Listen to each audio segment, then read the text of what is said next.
보실 말씀은 로마서를 보기 원합니다. 여러분, 로마서입니다. 로마서는 신약성경입니다. 로마서입니다.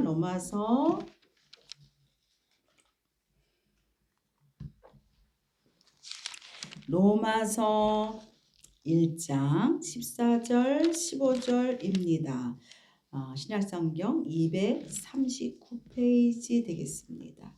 여러분 그 자리에서 다 일어나세요. 우리가 오늘도 말씀을 우리가 떨리는 마음으로 받기를 원합니다. 우리 함께 읽겠습니다. 헬라인이나 야만인이나 지혜 있는 자나 어리석은 자에게 다 내가 빚진 자라. 그러므로 나는 할 수 있는 대로 로마에 있는 너희에게도 복음 전하기를 원하노라. 아멘. 여러분 그 자리에 앉으십시오. 오늘 우리 함께 볼 말씀의 제목은 복음의 빚진 자입니다. 복음의 빚진 자. 요즘에 어찌 보면 가장 좋은 철이지요. 날도 따뜻하고 꽃들도 피고 우리에게 희망을 주는 그런 때입니다. 우리는 인생을 살 때 때에 따라 행하시는 하나님의 은혜를 우리가 체험하게 됩니다. 그럴 때 우리가 화답을 해야만 되지요. 지금이야말로 이렇게 날씨가 따뜻해지고 그리고 비까지 와서 촉촉한 이때가 뭐래도 심어야 될 때입니다. 뭐래도 뿌릴 수 있는 가장 좋은 때라는 거죠. 예전에 먹고 살기 어려웠을 때도요, 심을 때를 기다리죠. 그러면서 먹지 않고 남겨놓은 것을 봄에 뿌렸다는 겁니다. 집안에 이렇게 처마 밑에 우리 젊은 친구들은 그것들을 못 보셨겠지만 나이 드신 분들은 다 아실 겁니다. 지붕 처마 밑에 저렇게 씨앗들을 이렇게 종기종기 매달아 놓잖아요. 그리고 그랬다가 어느 봄날 따뜻한 봄날에 그것을 심게 됩니다. 심을 때 다시 먹을 수 있겠구나.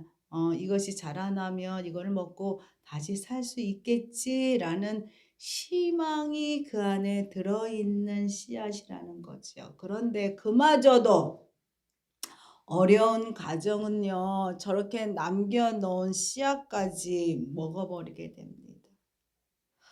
그러면 봄이 왔는데 뿌릴 씨앗이 없는 거예요. 그런 가정들이 있었어요. 요즘에는 먹고 사는 거에 대해서는 다들 먹는 것은 흔하잖아요. 너무나 흔하지요. 그래서 우리 아이들도요, 먹는 것을 그렇게 귀하게 여기지 않습니다. 그렇게 맛있는 거 좋은 거 준비해 줘도요, 잔반이요 그렇게 많이 나와요. 전혀 한 숟갈 먹고 버리는 아이들도 그렇게 많아요. 그렇게 좋게 맛있게 해줘도. 왜냐하면 흔하기 때문에 그렇죠. 근데 예전엔 그렇지 못했어요. 심지 않으면 살 수 없었어요. 먹을 게 없으니까 죽게 되지요. 그러니 어쩔 수 없이 그 씨앗을 어딘가에 가서 빌려와야만 됩니다. 그러면 동네에 부잣집에 가서 그것을 빌려오게 되지요. 파종을 못하면 먹을 것이 없기에 그러면 살 수 없는 것을 알기 때문에 어쩔 수 없이 빚을 지고 빌려오게 됩니다. 아무리 인심이 좋은 이웃을 만났을지라도 빚을 갚지 않으면 엄청난 부담감을 갖고 가게 되지요. 그리고 그 빚이라는 것은 어떻게 됩니까? 갚지 않으면 계속 이자라는 게 늘어난다는 거죠. 그래서 결국에 가서는 다른 것이라도 대체해서 갚아야만 되는 겁니다. 그래서 예전에는요, 빚은 많고 도저히 갚을 것이 아무것도 없으면 어떻게 했냐면 야밤 도주를 했어요. 야밤 도주. 아침에 일어나면 가정이 없는 거예요. 가정이 전체가. 여러분들은요, 빚이 있으십니까? 여러분 빚이 얼마나 있으세요? 아마 빚을 지지 않은 사람들이요 그리 없을 겁니다. 그리 없을 거예요. 다 빚이 있죠. 잘 사는 사람들은 더 잘 살기 위하여 엄청난 또 빚을 지고 있지요. 어떤 이유에든 간에 이자를 내고 있고 원금을 갚아가는 자들이 대부분입니다.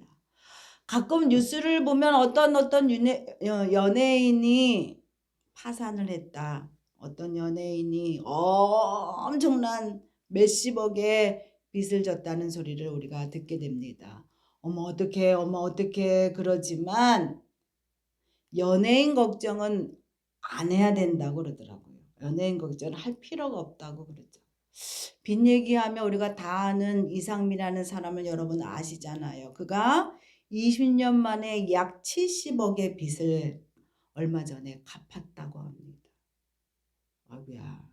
이상민은요 여러 방송을 통해 자신이 2005년도에 자신이 운영하는 회사가 최종적으로 부도 처리됐고 그 액수가 너무너무 컸답니다. 그래서 파산 처리를 하려고 했지만 그렇지 않았다는 거예요. 이 사람은 그것을 하지 않고 자기가 살아있는 동안 조금씩이라도 갚을게요. 그렇게 채권자들하고 합의를 했습니다. 그리고 결국에 가서 그것을 다 갚았답니다.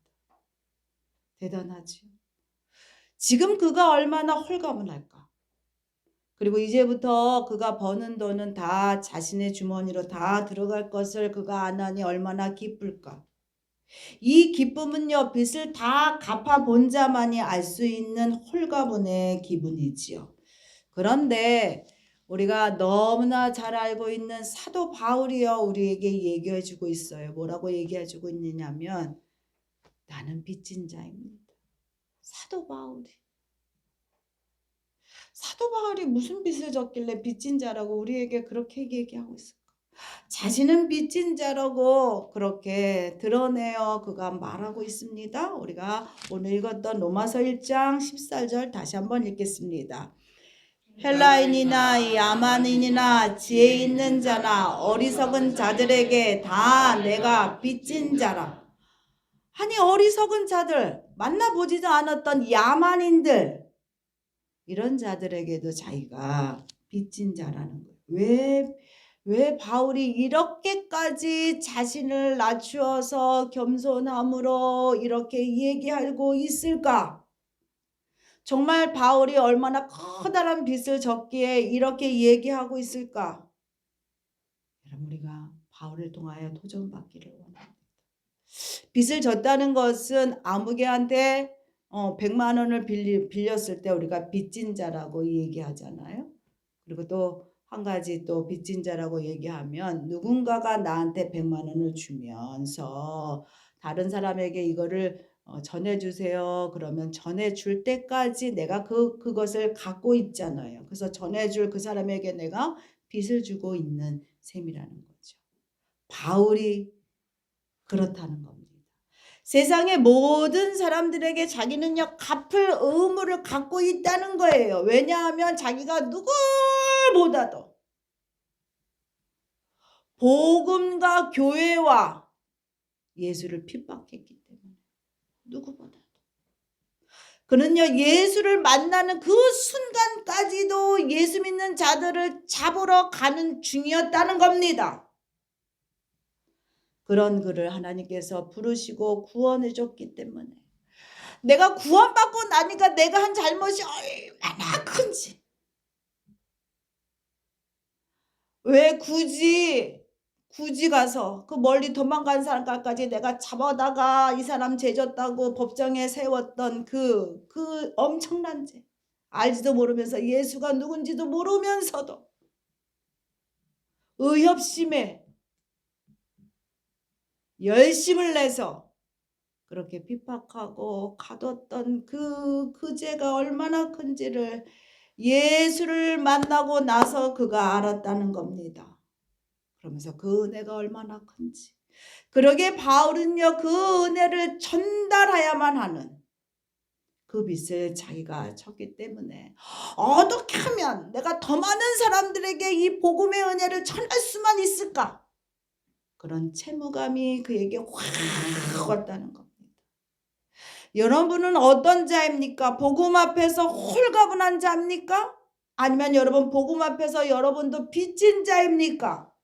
세상 사람들도요, 빚을 지면 살 수 없대. 나는 빚 지고는 못 살아. 그거 갚아야지. 어떻게 해서라도 갚아야지. 내가 빚 지고 어떻게 살아. 어떻게 얼굴을 내밀고 살 수 있어. 그렇게 생각합니다만 예수 믿는 우리가 그 빚에 대해서 나 몰라라 한다면 그런 자는 여러분 이기적인 자입니다. 그런 자는요, 믿음 없는 자입니다. 바울은 고백하길요, 나는 빚진 자이기 때문에 내가 그것을 갚아야만 한다는 거야. 어떻게 해서라도 갚아야만 한다.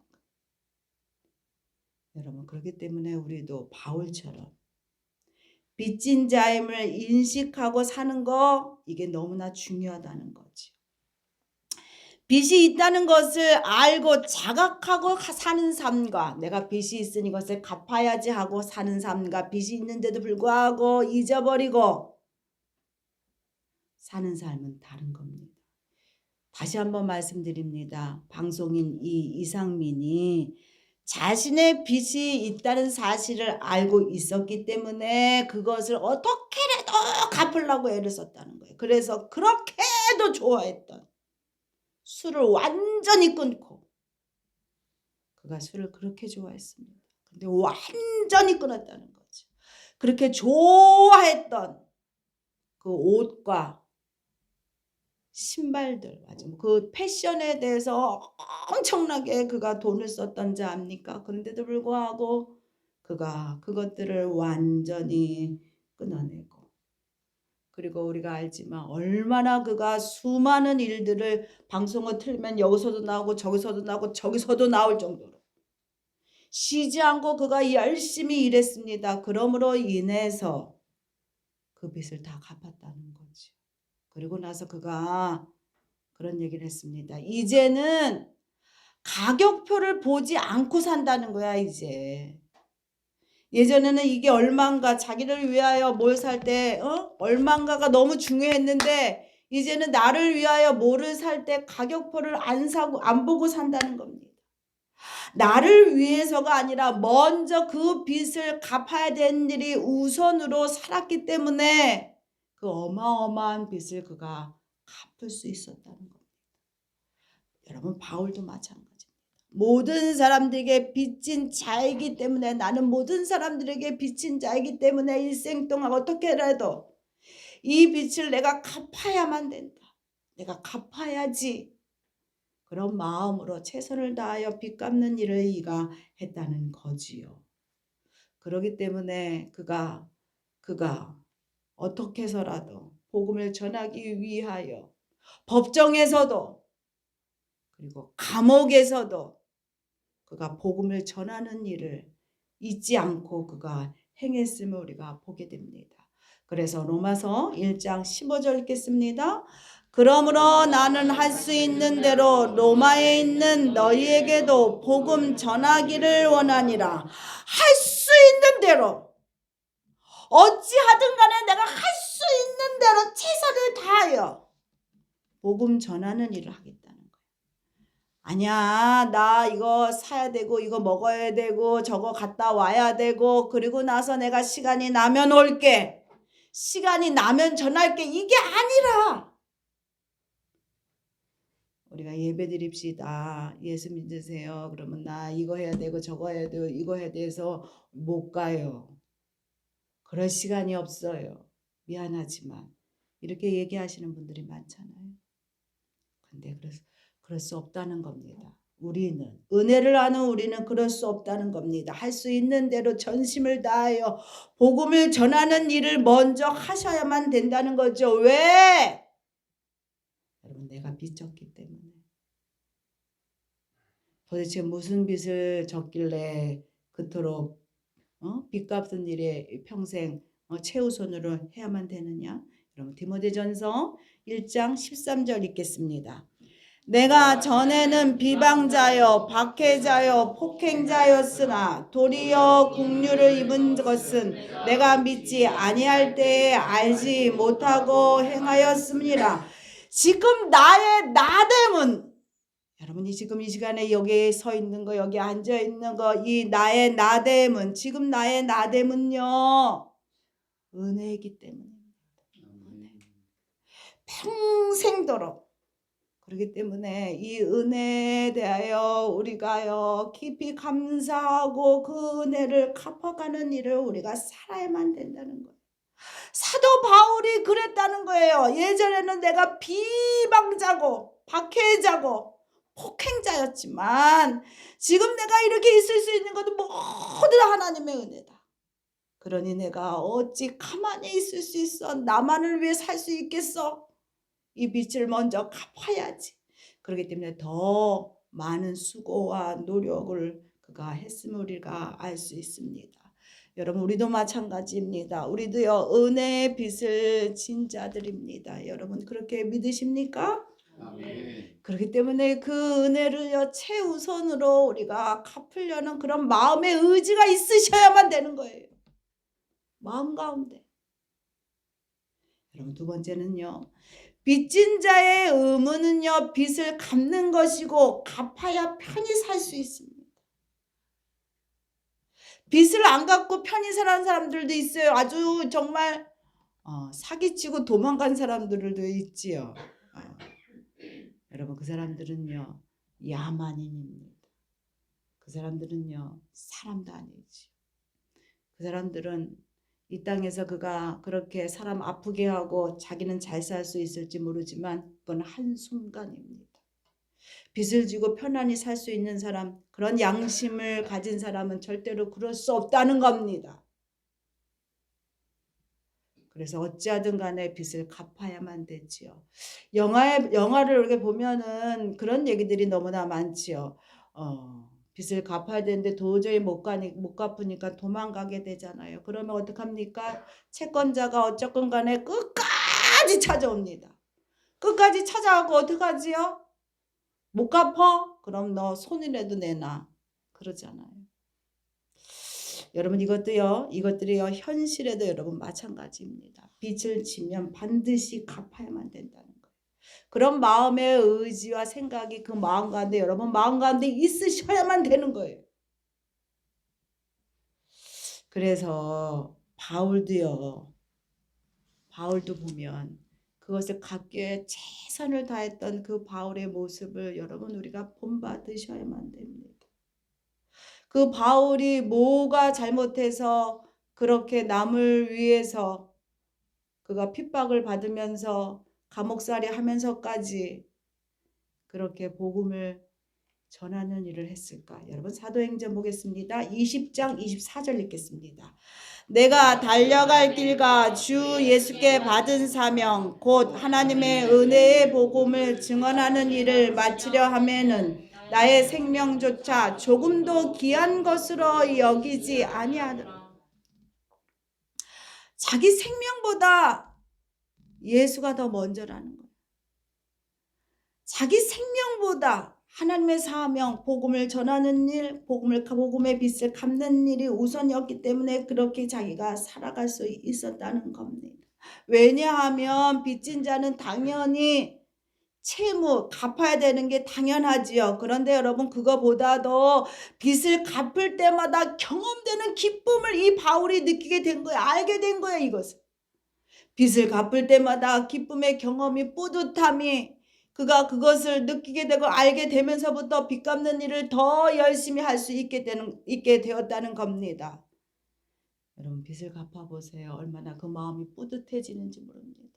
그 마음이 얼마나 감사가, 내가 더 막 은혜가 넘치게 되는지 몰라요. 소망이 없는 자들에게 소망을 넣어줄 때 그가 살려고 하는 의지가 하나도 없었던 자가 살아야 됨을 알게 하고 그렇게 짜증 부리고 속상하고 원망 불평했던 사람이 복음을 듣는 순간에 그 마음 가운데 변화가 일어나는 것을 보면서 얼마나 감사한지 모릅니다. 그렇기 때문에 다시금 또 복음을 전하는 일, 빚 갚는 일을 또 하게 되는 거예요. 제가 예전에 제가 예전에요. 예전뿐만이 아니라 저희 아버님이 돌아가실 때 복음을 전하고 아버님이요. 돌아가실 때 얼마나 편하게 가셨는지 몰라요. 저희 아버님. 그리고 또 예전에 한 성도가 자기 아주버님이 폐암에 걸렸는데 전사님 좀 가서 복음을 좀 전해주세요. 전도 좀 해주세요. 그렇게 말씀하셨어요. 그래서 제가 수요일마다 수요예배 끝나고 권사님이랑 함께 가서 복음을 전하고 왔어요. 가서 기도해드리고 천당에 가서 기도해드리고 왔는데 그분을 보니까 너무 마음이 아픈 거예요. 결혼도 안 했어요. 아내도 없어요. 자녀도 없어요. 젊은 나이에요. 그런데 불구하고 컬럭거리면서 그 병실에 누워 있어요. 생판 모르는 자가 와서 복음을 전합니다. 기도해 드립니다. 그가 그 기도를 받더라고요.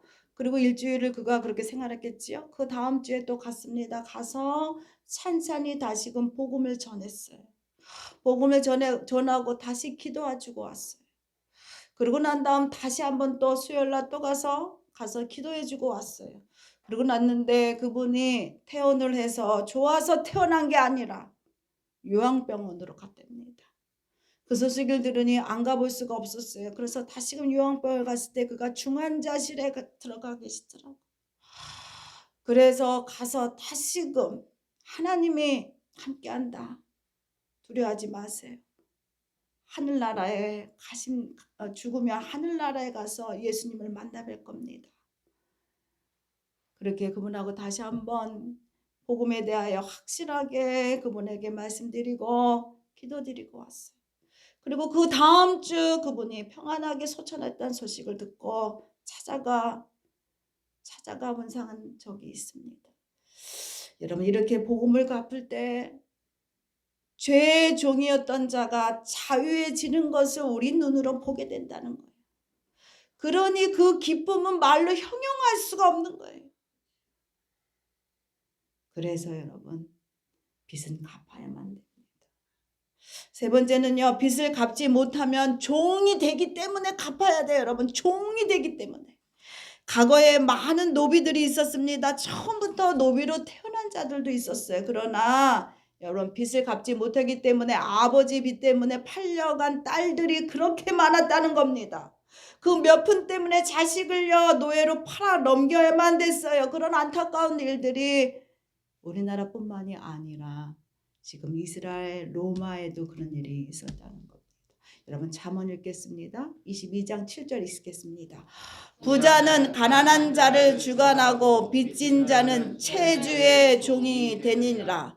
우리는요 성도인 우리는 과거에는 죄의 종이었지요. 죄의 종이었어요. 그러나 여러분 지금은요 그리스도께서 우리 빚을 다 갚아주셨어. 다 갚아주셨기 때문에 우리는 죄의 종이 아니라 자유인이 되었습니다. 여러분 믿으시지요? 여러분 그 은혜가 얼마나 큰지 몰라요. 그래서 우리가 스스로 내가 그리스도의 종이 되겠습니다. 자원하고 이것에 우리가 예배 드리는 겁니다. 여러분 에베소서 6장 6절 읽겠습니다. 눈가림하여 사람을 기쁘게 하는 자처럼 하지 말고 그리스도의 종들처럼 마음으로 하나님의 뜻을 행하고 로마서 3장 13장 8절 읽겠습니다. 피차 사랑의 빚 외에는 아무에게든지 아무 빚도 지지 말라. 남을 사랑하는 자는 율법을 다 이루었느니라. 그러므로 이제는 우리가요 그리스도의 종이라는 거예요. 그리스도의 종. 그리스도의 종은요 뭘 해야 되냐? 사랑의 빚, 내가 받은 그 사랑의 빚을 갚아야만 되는 자들이에요. 그래서 하나님이 우리에게 얘기합니다. 뭐라고 얘기하느냐? 나를 사랑해. 하나님을 사랑하고 이웃을 사랑하라. 그 빚을 우리에게 주셨다는 거예요. 하나님을 사랑한다는 것은 뭐냐? 내가 이웃을 사랑한다는 겁니다. 이웃을 사랑한다는 건 뭐냐? 이웃이 지옥 가지 아니하도록 죽지 아니하도록 살 수 있도록 복음을 전하는 일. 그에게 생명을 다시 줄 수 있는 그 방법에 대하여 그들이 알게 하는 일을 해야만 된다는 거지요. 우리가 말로 혀로만 사랑한다고 고백하지 말고 행함으로 하라는 거예요. 행함. 하나님의 영광을 그제서 받으십니다. 여러분 슈바이처라는 분을 여러분 아시죠? 이분은요 독일의 한 누터교 목사의 아들로 태어났습니다. 그의 가정은요 그리 넉넉하지 않았어요. 그런데 불구하고 그 친구들은 말끔하게 차리고 학교 가고 그러니까 깨끗하게 옷 입고 다니고 하니까 마음이 늘 밝겠지요. 목사의 아들로 예배드리는 자였으니까. 그러다 보니까 친구들이요 저 슈바이처는 되게 잘 사는 집 아이로 알고 있었던 거예요. 그는 어느 날 친구하고 싸웠답니다. 남자아이들은 그냥 싸우지 않잖아요. 치고받고 싸울 뿐만이 아니라 아주 그냥 타 올라가서 막 싸우잖아요. 어느 날 슈바이처가 친구들요 타 올라가고 콱 눌렀답니다. 그랬더니 그 밑에 있던 친구가 그랬답니다. 자기한테 뭐라고 얘기하지? 나도 너처럼 고기 스프 먹었으면 너를 내가 이길 수 있었을 거야. 그러면서 밑에 친구가 막 울었답니다. 슈바이처는요 그때 그 친구 말에 큰 충격을 받았다는 거예요. 그러면서 그때부터 이 슈바이처가 다른 사람을 생각하고 배려하는 마음을 그 마음 가운데 가졌답니다. 그러면서 21살 되던 어느 날 그가 결심했답니다. 뭐라고 결심했느냐? 나도 예수님처럼 30살까지는 나를 위하여 학문을 하고 그리고 예술을 하고 공부를 열심히 하고 난 다음에는 30살이 넘으면 다른 사람을 위하여 내가 살아야 되겠구나. 21살에 그가 결단을 했답니다. 결심을 했다는 거예요. 여러분 결심과 결단은 그래서 너무나 중요한 거예요. 그러고 난 다음에 이 사람이요 30살까지 열심히 공부하고 노력해서 음악도 철학도 그리고 또 신학도 학위를 받았다는 거예요. 그리고 마지막에는 의학 공부를 했습니다. 그리고 나서 아프리카로 갔습니다. 그리고 아프리카의 적도 가장 뜨거운 콩고 지역에 가서 병원을 세우고 그리고 그가 갖고 있던 그 사랑을 실천했다는 겁니다. 그가 아프리카를 떠날 때 많은 사람들이 만류했대요. 뭐라고 만류했느냐? 그 많은 명예와 영광을 두고 너 왜 죽으러 가니? 하고 슈바이처에게 말했답니다. 그럴 때 슈바이처가 뭐라고 대답했을까요? 그가 이렇게 얘기했답니다. 나는 빚진 자입니다. 우리 조상들이 흑인을 학대하고 착취하고 괴롭혔던 그 죄가를 내가 대신 가서 치르길 원합니다. 그는 아프리카를 건너가서 그 빚진 자의 심정으로 그들을 섬겼고 그러다가 그곳에서 여러분 죽었습니다.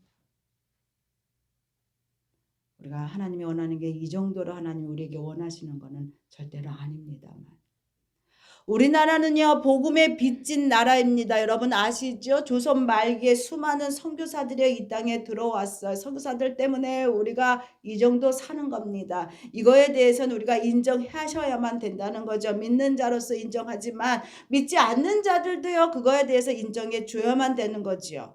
그들이 와서 교회뿐만이 아니라 학교와 병원을 세워줬어요. 수많은 목숨들을 건져줬어요. 그 덕분에 우리가 이만큼 살게 됐고 그리고 복음 강국이 되었습니다.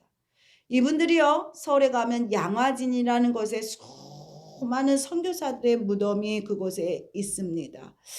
내가 하나님을 알고 상속자가 되어 천국의 소망을 가질 수 있는 것은 이 수많은 목숨값들이 있었기 때문입니다.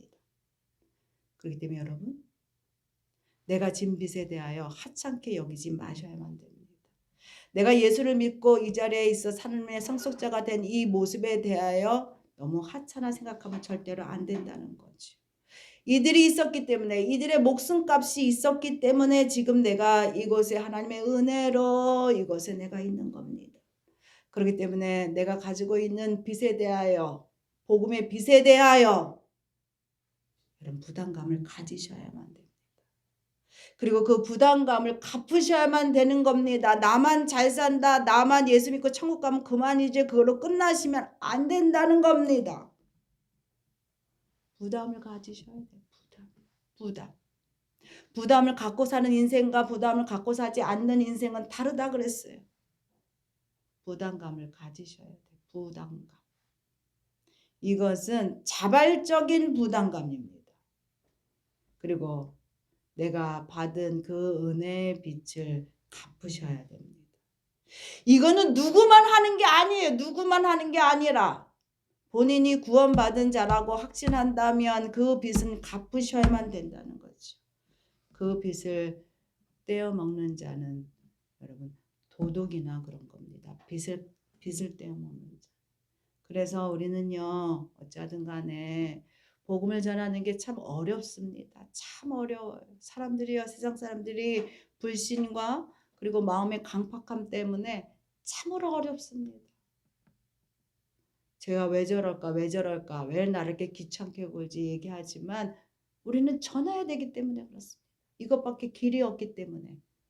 이것밖에 길이 없기 때문에 은혜의 길로 갈 수 있는 길은 이것밖에 없기 때문에 여러분 전하시기를 부탁을 드립니다. 아멘.